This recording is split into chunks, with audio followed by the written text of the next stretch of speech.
Hey everybody, welcome. My name is Crystal Brown, and I think for the purposes of this, I also need to tell you I'm Jackie and Maurice's daughter, and this is the annual announcement of our Brown Family Memorial Scholarship recipients. It is a time where not only do we reinvest in a community that served and raised myself, my brother, to cultivate a family environment, a community where my mother served as a county commissioner for many years, and where my father is still, I think, goes down in history for the loudest sports fan ever. So tonight we're going to honor the legacy of Maurice Clinton Brown Jr. and Jacqueline M. Brown, my parents, the people who created a legacy for me and my brother to carry on and continue to live on through the memory in this memorial. So tonight we have 3 recipients of the Brown Memorial Family Scholarship, and I'm going to bring them up one by one just to have a little small conversation, and then we're going to bring them out as a group just to present them to you. And thank you so much to our donors. If this is your first time understanding about the Brown Family Memorial Scholarship and you want to read more about it, you can always check us out at brownfamilyscholarship.com, and I will drop that in the chat at the bottom so that you can catch that anytime you want to see it. So you can donate, read more about our recipients there. And let's just check in with our first recipient, Stefan Joyner. Stefan, how are you this evening? Doing good. Good. So, we talked about this a little earlier. It's a little warm in Kinston tonight. Yeah. Been there for a couple of days. Okay. I'm not a heat person myself. So. Stefan, tell us a little bit about your life so far in Kinston, and just like graduating from high school, and what type of milestone this is for you. Well, I've been in Kinston all my life, so I'll tell you right now, going somewhere else and basically not living in Kinston anymore is gonna be kind of new to me. Yeah. It's like I said, I've been in Kinston all my life. Yeah. Graduating from high school, it was kind of a big step for me because that's one huge leap out of the way onto another huge leap in life. Big milestone. And where are you headed? Well, the plan is to go to East Carolina University for my bachelor's in computer science. And I plan on going to NC State for my master's. Okay, great. And tell us a little bit about what you're pursuing in your undergrad and graduate degrees. If you know yet. You don't have to know. I'm a college professor, no pressure. But what do you think? It's like the majors and minors. Yeah, what are you interested in? Really, I'm interested in game designing. That's what I want to do. Okay, great. But I'm Yeah, assuming game that, design is basically what I wanted to do my entire I'm life. assuming that some people probably said, "Is that a real job?" Really, the only thing that some people say is, "You gonna make some money, ain't you?" Okay, good. Okay, good, good. Like, I'm glad. yeah, I'm glad. Good, you can good, make good, money with that. good, good. Well, I hope you get to pursue your passions. Tell us one thing, Stefan, that may have been the hardest hurdle you've overcome so far.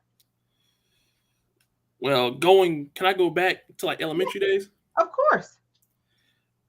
Elementary, I was kind of a bit of a handful to the point where I was Okay. deemed as like a problem child. Mm-hmm. But thanks to the help from my mom, my grandma, my aunt, everybody else in my family, Yeah. I was able to prove them wrong. Okay. Able to prove them wrong, achieve good things in school. Well, good. That's what turned it around for you. Turn around for me. Yeah. I was a problem child, but I wasn't not able to focus on. Well, I wasn't able to focus on schoolwork. I was able to do it. I was able Uh-huh. to do the work. It's just like, yeah, it was kind of a bit of a distraction. Okay. Okay. All right. We I was can still able to do the work. Yeah. Yeah, I can understand that. Well, Mm, listen, we're going to get into a deeper conversation later. Thank you so much for sharing that with us. I'm pretty sure you've overcome the problem child aspect of your personality now. definitely. We'll see you in just a little bit. Oh, All right, yo, I just want to just reiterate that these are three young people who have graduated from the same high school that I went to, the same high school that my brother went to, not the same high school my mother went to because that was Akin High School, but we are in the business of actually providing steps and connections for the young people who are coming after us. The Kinston community is not only a place that I call home, but it is a place that I like to continually invest in. It is a community that made me, and I feel obligated and excited to reinvest in the next generation. So we're going to bring Deja Keel to the stage. Deja, how are you tonight? It's Desire, and I'm fine. Desire. Okay, thank you. I'm glad you corrected me. I've been saying that wrong all day. Desire, nice to meet you. How are you? Nice to meet you too, and I'm fine. How are you? Good, good. I was just checking in with Stefan, and so tell us in your own words, kind of how what your life has been like, and maybe one of the things that maybe has been challenging, and how this milestone of graduating from high school is gonna, propel you into the next stage of your life. Okay, so growing up, I was a really good child. My mom Not got me. like Stefan. He would say he was a problem child. My Okay. mom put me in cheerleading when I was like just 5, and Uh-huh. my cheerleading coach started a group. So Okay. I've been doing that growing up. I've been dancing almost all my life, Mm-hmm. basically.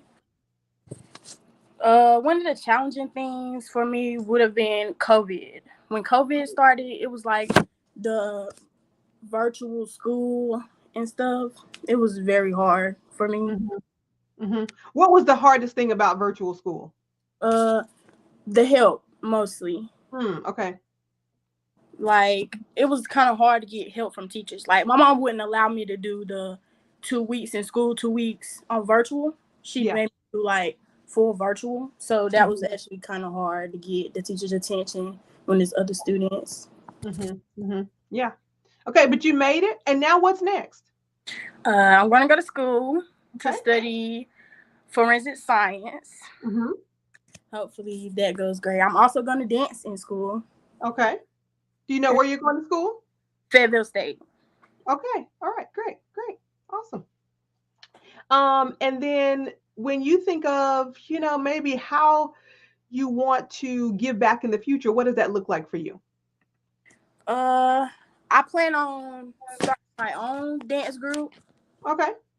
aside from my forensic science thing, just Uh-huh. to get back to the community, show young kids what it's like to be involved in something, you know. Great. Great. Well, listen, we'll dive a little bit deeper into it in a second. We have one more recipient. Let's get Jalewa out here, and we'll be right back with you. Jalewa, are you there?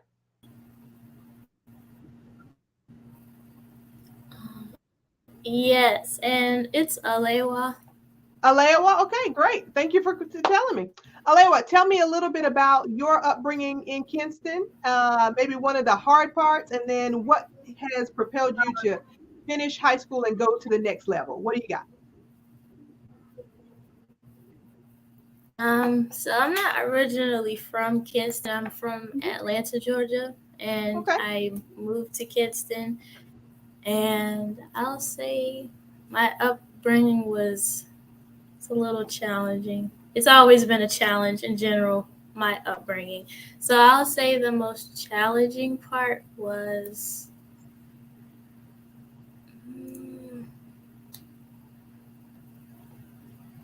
that's a little difficult because I've gotten used to challenges, so I don't really look at it as any challenge because I'll figure it out eventually, if that makes sense. Yeah. That's awesome. That's an amazing attitude of perseverance. When you think of things that have been challenging and you find a way to get over it, what's the thing that gets you motivated to figure out the challenge? Just staying positive and giving out positive insight to the world. Okay, great. So that keeps me going. All right. So what's next for you? I'm going to be attending Fayetteville State University, and my major is business administration and entrepreneurship. And I'm very big on making the world a bigger place. I mean, a better place. Yes. Okay. Right. I mean, it is a small world, so you can make it a bigger place too. We're all connected somehow. Yeah. Yeah. Well, listen, thank you for joining us tonight. I'm going to bring the other recipients back into the stream, and it's going to get a little bit different on the screen. But y'all, I just want to say, I'm probably old enough to be somebody's mama on here. I graduated from Kinston High School in 1997. I know, the 1900s, a long time. And so some of what I remember about Kinston is that it being a community of people who cared about people, but also there being some things that felt really small. And so when you think about the ways that you're going to grow or that you want to grow into your future, and that might happen outside of Kinston, what's the biggest thing you want to do?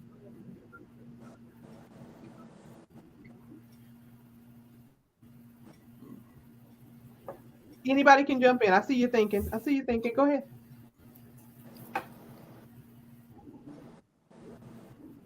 Biggest thing as in biggest thing. What you want to do? You want to travel the whole world? You want to become president? Like, what's the biggest thing you want to? What's the biggest thing in your heart that you can think of? Usually, I want to get back to my family. Okay. They helped me out these years. I want to show them my appreciation. All right, great. What else you got?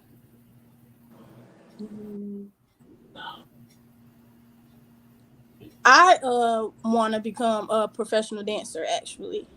Oh, okay, Desire. I don't know if you really know who I am, but I kind of know something about that. What else you got? It's another thing. Just make them proud. Yeah, making them proud. Yeah. Alewa, what you got? What you thinking of? What's your big dream?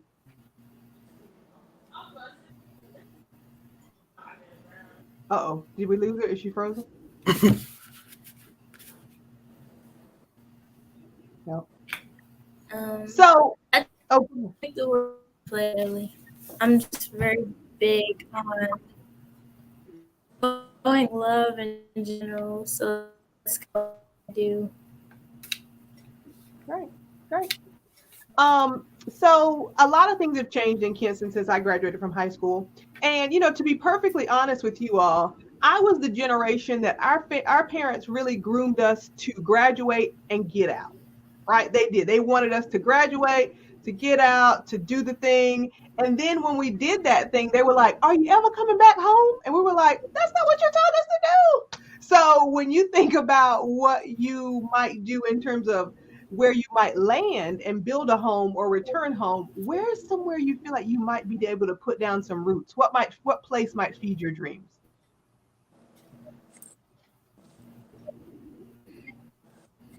Me personally, I don't know exactly where I want to land. I want to go to it's a lot of places that I want to live. One of the places that I really want to go. People think I'm really crazy about it, but I really want to go to Korea, just move to Korea. Yeah. Yeah, why not? I'm down. For me, the real game, company that I really want to work for, it's in California. Okay, great. So I was going to work my way up to that. Why you got to work your way up? Just work your way out. It's west. Or that. Yeah, just get on out there. Yeah. What else? Or where else, I should say.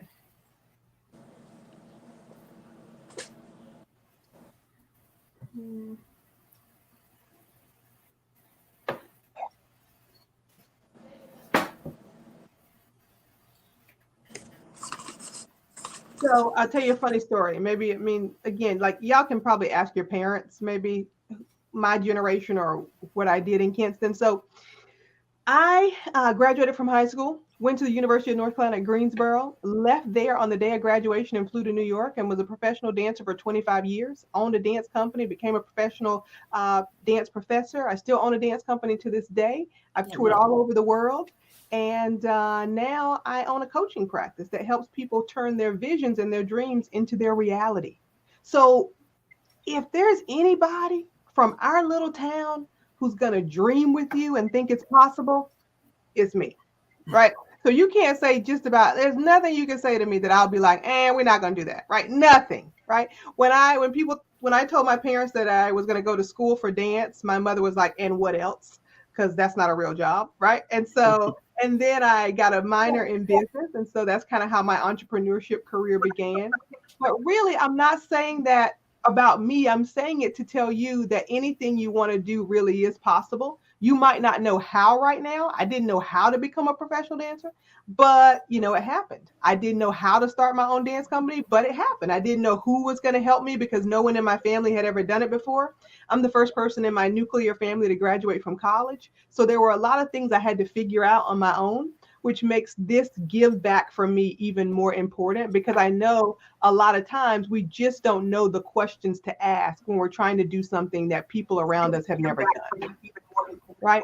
And so sometimes I just want you to think about, if there were no limits and there were no questions and I had all the resources in the world, what would I love to do? And so as we kind of finish out our conversation tonight, what's one thing that you would love to do? I'll say visit Japan. Japan, my son wants to go to Japan too, Stefan. We're going next year for his birthday. Lucky. What else? One thing you'd love to do? Go to Korea. Well, we already know that's where you're going to live, Desire. Give me something else. We already know that. I don't really know for real. Okay. One thing you would love to do? I don't really know. I've said almost dance, go to Korea. Ain't nobody you want to meet? I would love to have dinner with Idris Elba. Oh yeah, this is what I'm saying. Like, come on, bring it out. Dream with me. I'd love to meet Bruno Mars. Go to one of his concerts, something like that. Okay, great. That's not that far fetched. You're gonna be at Bruno Mars concert probably in a year, next year. That's not hard. Alewa, what would you love to do? One thing.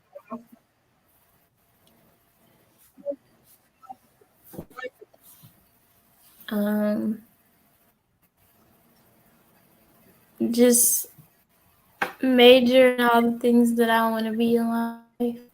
Yeah. Really, that's really it. Great. Well, listen, I am so excited to be able to help you all along your journey. My family and I count it as an honor to be able to be a part of your future and your destiny. I want to just give you a couple words of advice. Never take advice from people who aren't doing what you want to do. That's one. 2, never let the limitations of your environment keep you from dreaming. And 2, make sure that you never stop learning. School is only one part of the journey, but you're always going to be learning something. And to get to the next level and the next level of you, not just the next level of the success ladder, but to get to the next level of you, you're going to have to keep learning. So keep asking good questions. Make sure that you're communicating with people around you, and also make sure that you are able to hear from the people who know you best, right? because they're the people who can actually give you good feedback. Listen, congratulations again.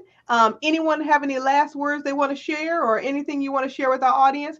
Again, for the people who are watching, if you'd like to donate, please jump over to the brownfamilyscholarship.com and read more about our participants, recipients, and donate as generously as you want to.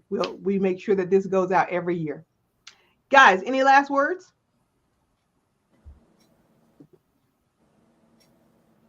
No. Okay, you all good? Pretty much. All right. Hey, thanks for joining me. I'll see you in just a second.